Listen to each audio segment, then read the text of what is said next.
정구인 대리인 김희수 변호사입니다.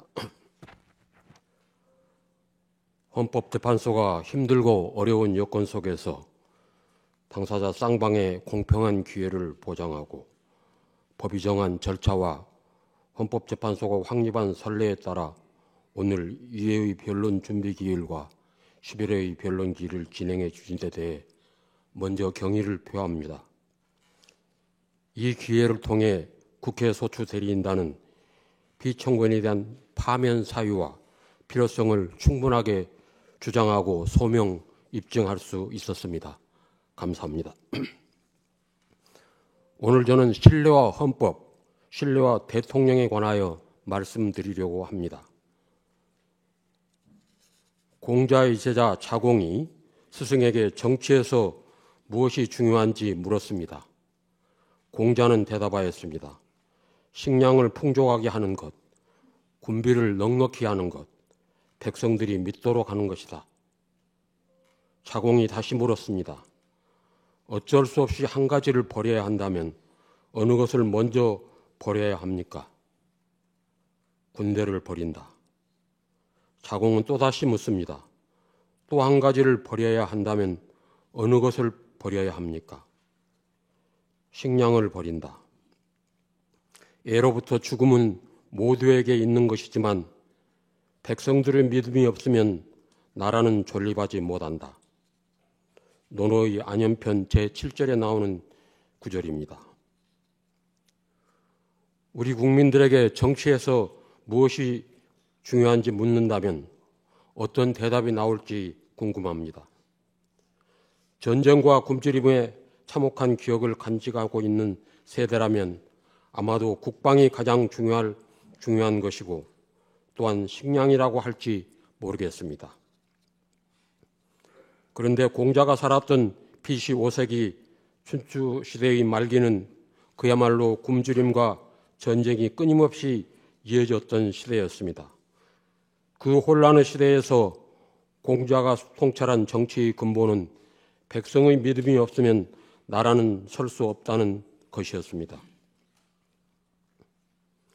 그 통찰은 오늘날의 시대에도 그대로 적용됩니다. 국민의 믿음, 신뢰가 없으면 나라가 설 수 없습니다. 어느 정권이나 실수와 잘못은 있기 마련입니다. 중요한 것은 잘못을 줄이려는 노력, 그리고 실정이 발생했을 때 이를 인정하고 원인을 분석하여 같은 잘못을 되풀이하지 않도록 노력하는 자세입니다. 그러한 태도가 국민의 공감을 불러일으킬 때 신뢰는 유지될 수 있을 것입니다. 피청구인은 실패와 실정을 인정하지 않았습니다. 인정하지 않았으므로 사과도 없었습니다. 모든 잘못을 야당과 전 정권에 대한 책임 전가로 일관하였습니다. 어느덧 피청구인의 주변에서는 아집, 불통, 격노란 말들이 흘러나왔습니다. 특히 그의 인사권 행사는 최악이었습니다. 인권을 보호해야 할 기관에 인권을 가장 무시하는 인물을 임명하였고 청렴과 국민 권익을 보호해야 할 기관에는 권력을 남용하는 인물을, 권력을 감시해야 할 기관에는 권력에 아부하는 인사를 거리낌 없이 임명하였습니다. 배우자에 대한 의혹은 피청구인이 가장 큰 리스크였다고 할 수 있습니다. 국정에 밀착해 적극 개입한다는 말들이 정권 초부터 지속적으로 나오고 있었습니다. 주가 조작, 명품백 수수 혐의 등에 대해 야당이 제출한 특별검사 법안에 대통령은 거부권을 고집스럽게 행사하였습니다. 차상병 특검법 등 다른 법안들에 대해서도 마찬가지였습니다. 피청구인도 국민으로부터 신뢰와 존경을 얻고 싶었을 것입니다. 그가 자신의 위기를 벗어나기 위해 사용한 것은 국가 긴급권과 국군 통수권이었습니다. 비상계엄이라는 극단적인 수단으로 자신의 정치적 반대자를 척결, 곧 없애버리고자 하였습니다. 주권자를 보호하는 데 사용해야 할 헌법상의 권력을 주권자를 공격하는 도구로 사용했습니다. 그의 비상계엄은 헌법에 명시적으로 규정된 요건과 절차에 전혀 맞지 않았고 국회의 계엄 해제 의결을 폭력을 써서 저지하려 했으나 노렸던 반전은 일어나지 않았습니다. 계엄 실행 과정이 실패로 돌아가자 피청구인은 심지어 자신의 명령을 수행한 부하들에게조차 신의를 다하지 않았습니다. 자신의 책임을 모면하기 위해 부하들에게 모든 죄책을 떠넘기며 그들의 충성심을 배반하였습니다.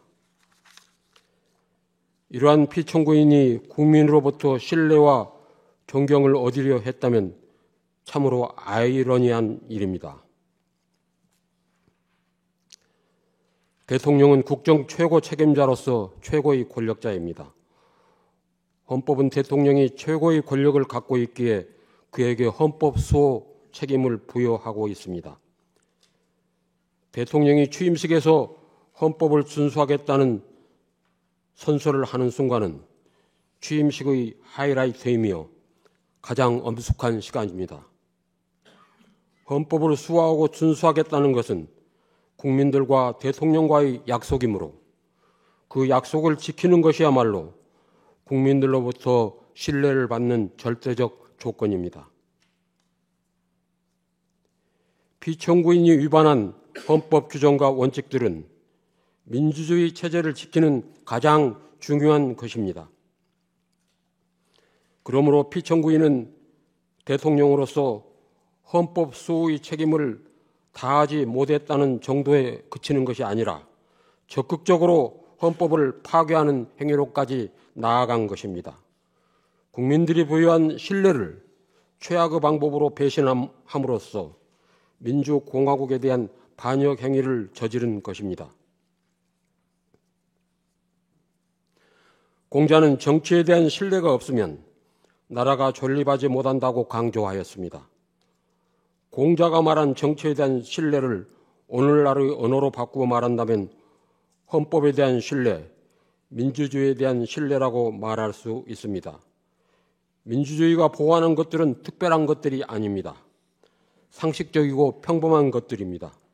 민주공화국, 인간으로서의 존엄과 가치, 법 앞의 평등, 양심의 자유, 언론 출판의 자유, 집회 결사의 자유, 학문과 예술의 자유, 보통 평등 직접 비밀 선거의 원칙 같은 것들입니다. 헌법에는 민주주의가 보호하는 이런 원칙들, 평범하지만 소중한 권리들이 적혀 있습니다. 이들은 우리 일상에서 상식적이고 평범한 것들이지만 결코 당연한 것은 아니었습니다. 이 평범한 민주주의 가치를 지키기 위해서 많은 사람들이 목숨을 걸어야 했고 피를 흘려야 했습니다. 자신의 삶을 걸고 싸워온 이 가치는 그대로 미래로 이어져 가야 합니다. 역사는 우리에게 경고합니다. 민주주의는 스스로 지키지 않을 때 왜곡되고 훼손되며 결국 무너지고 맙니다. 우리의 평범하고도 소중한 일상을 지키기 위해서 우리는 민주주의자, 곧 깨어있는 민주시민이 되어야 합니다. 작년 12월 3일 피청구인은 비상계엄을 선포함으로써 이 모든 원칙과 권리들을 무너뜨리려고 했습니다. 평화로운 일상이 습격당한 그 순간에 우리는 민주공화국 최고의 권력이 오히려 민주주의와 헌법의 가장 큰 적이 될 수 있음을 확인할 수 있었습니다. 야당을 괴물로 민주주의 적이라고 규정한 피청구인이 스스로가 괴물이고 민주주의 적이라는 정체를 드러내는 것이었습니다.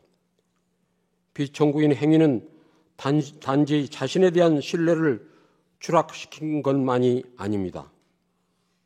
그것은 민주주의와 헌법 그리고 국민들의 평화로운 일상에 대한 신뢰 모두를 흔들어 놓았습니다.